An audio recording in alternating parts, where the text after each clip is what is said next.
মোটামুটি বয়স 12-13 বছর থেকে 16 বছরের মধ্যে, 16 বছরটা কিন্তু ডাক্তাররা খুব মেনে চলে। 16 বছর পেরিয়ে যাওয়ার পর যদি তখনও মাসিক না হয় তাহলে কিন্তু চিন্তার শেষ নেই। তাই 12 থেকে মোটামুটি 16-র মধ্যে এখন সময় অনেকটা এগিয়েছে। আমরা অনেক জায়গায় কাজ করতে গিয়ে দেখেছি ক্লাস 4 মাসিক হয়ে গেছে।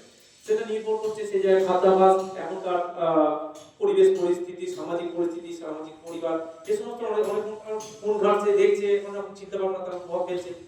তা আস্তে আস্তে এই সময়টা মাসিক হয়ে যায়।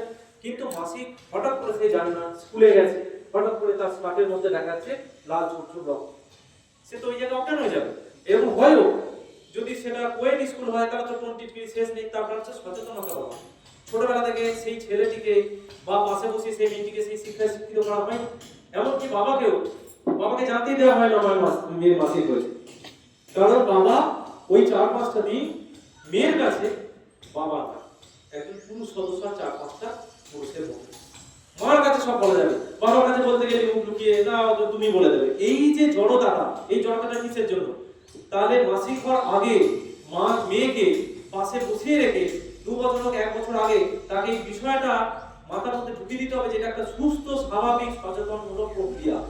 বাবাকে পাশে বসিয়ে রেখে, বাবাকে অন্য করে রেখে দিয়ে মেয়েকে বোঝালে হবে না, তাহলে কিন্তু এই অন্ধকারটাই রয়ে যাবে, এটাই রয়ে যাবে।